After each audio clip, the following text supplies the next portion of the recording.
Hi, Professor Stefero here, and this video is on lipids. Lipids might be a new term for you, but it represents a class of biomolecules that consists of fats, oils, phospholipids, and steroid molecules. Steroids are things like hormones like testosterone and cholesterol.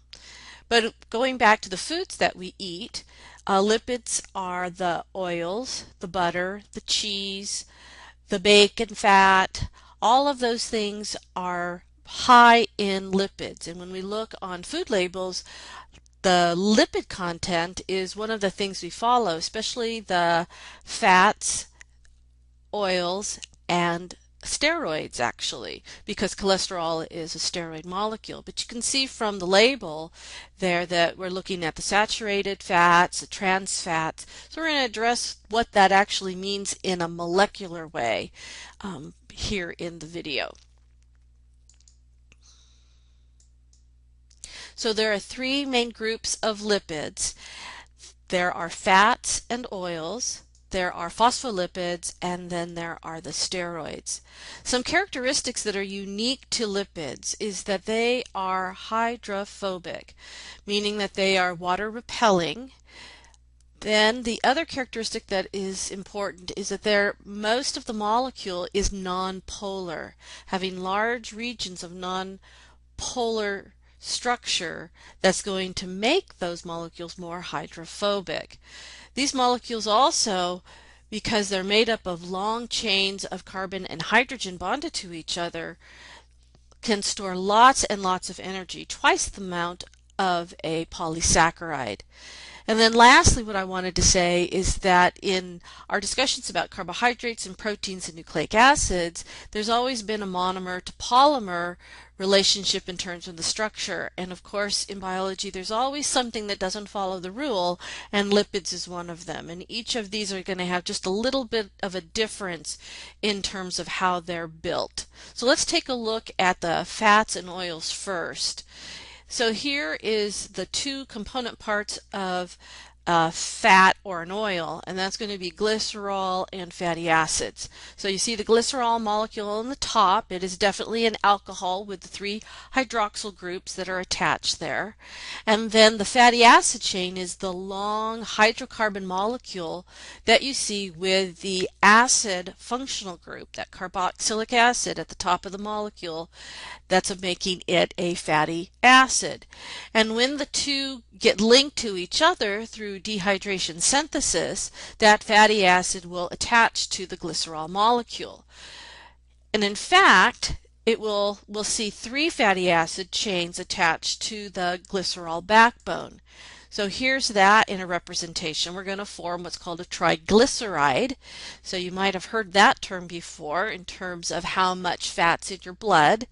And a triglyceride has the three fatty acid chains that get bonded to the glycerol backbone through dehydration synthesis reaction.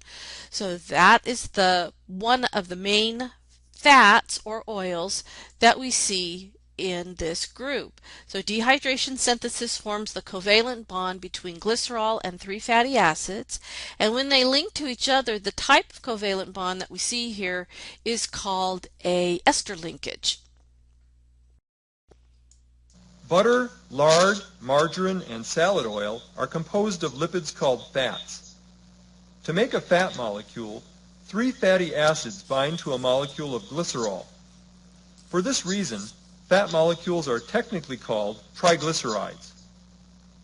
Fat molecules do not mix with water because they have three long nonpolar hydrocarbon tails.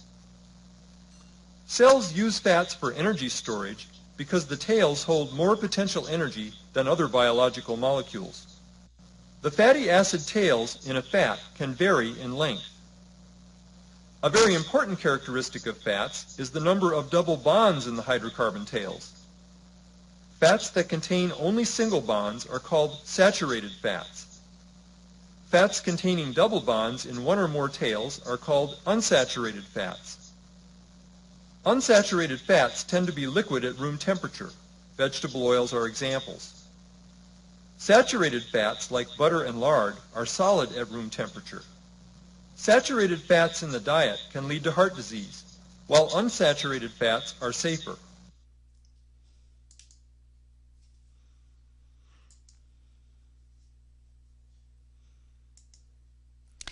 So the short animation there described saturated versus unsaturated fats, and the presence or absence of double bond is the difference between those two types. So in this figure we see the glycerol and the ester linkage being formed between it and three fatty acid chains, one of which is a unsaturated fatty acid. So the two here, the saturated fatty acids, we see on the left side of the molecule, and that's because they all have single bonds in that fatty acid. And the reason why these type of lipids are more solid at room temperature is because molecularly they pack closer to each other. Notice how these are right next to each other here in the molecule. But an unsaturated fat tends to be liquid at room temperature. These would be the oils. And that's going to make this more fluid because they don't pack in with each other as much in the substance that they form. So a molecule with a double bond in it is going to create a kink in that molecule by virtue of that double bond, and that's going to make it unsaturated.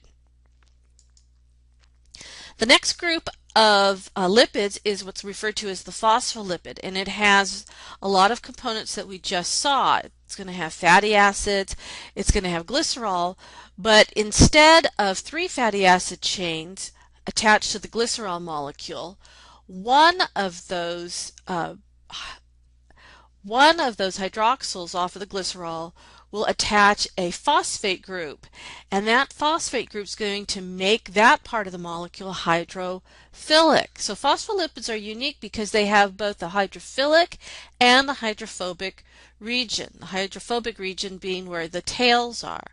So when we talk about phospholipids, we describe the hydrophilic head, and that's the portion of the molecule here with the glycerol and the phosphate group that we see. And then the hydrophobic tails are the fatty acid chains that attach to it as well. And so here we can see a fatty acid chain that is saturated and one that's unsaturated in this phospholipid molecule. Here's another representation of the phospholipid with the hydrophobic tails and hydrophilic head, and usually when we write them out, we write it in the as a egg-like structure representing the head and then these tails attached to it, because this is the molecule that's going to form cell membranes, and that's what we're seeing here is a portion of a cell membrane. And so the hydrophilic nature of that head can face the watery environment inside and outside of the cell, but the hydrophobic core, when they come together, creates a boundary through which substances won't pass easily, and it creates a semi-permeable membrane around our cell that becomes very important in how a cell controls things going into and out of it. So here's another couple of ways to kind of see how that fits into a cell. We can see a depiction of a cell here with the cell membrane in blue. If we enlarge that, we can see the depiction of phospholipids forming that membrane. Notice that it takes two layers of phospholipids, so we call that a bilayer. And then here's that representation we saw before with the hydrophilic heads and tails so that we form a cell membrane. The last group of lipids are the steroids, and the steroids are unique because they have a fused ring structure. Four fused rings come together to form a steroid. So something like cholesterol, the ster part of the name is telling you that it's a steroid, just like estrogen and testosterone. All of those are steroids because of the, we can tell by the name. Because it has the ster within the name itself.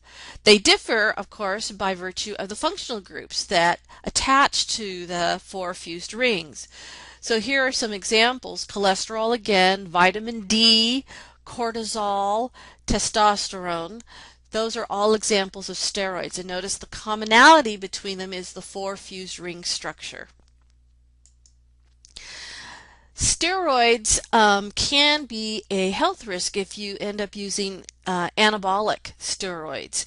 Anabolic steroids are often used as a way to build up muscle, but they can pose a lot of health risks. And you can go through the list of things here that will happen if you are an anabolic steroid user. So the anabolic steroids can lead to lots of different health problems, but they get used because they improve performance, or if it's in bodybuilding, they make a bulky muscle. And here are some examples of some steroids or somebody on roids, literally because of how bulky those muscles are. But steroid use is one of those things we see in sports. Here we see Barry Bonds and the truth about him using steroids. And then Lance Armstrong, of course, he used not only steroids but also blood doping techniques. And we'll talk about that when we get to blood and oxygen in the blood. Right, so that's our talk on lipids. I'll see you soon. Bye.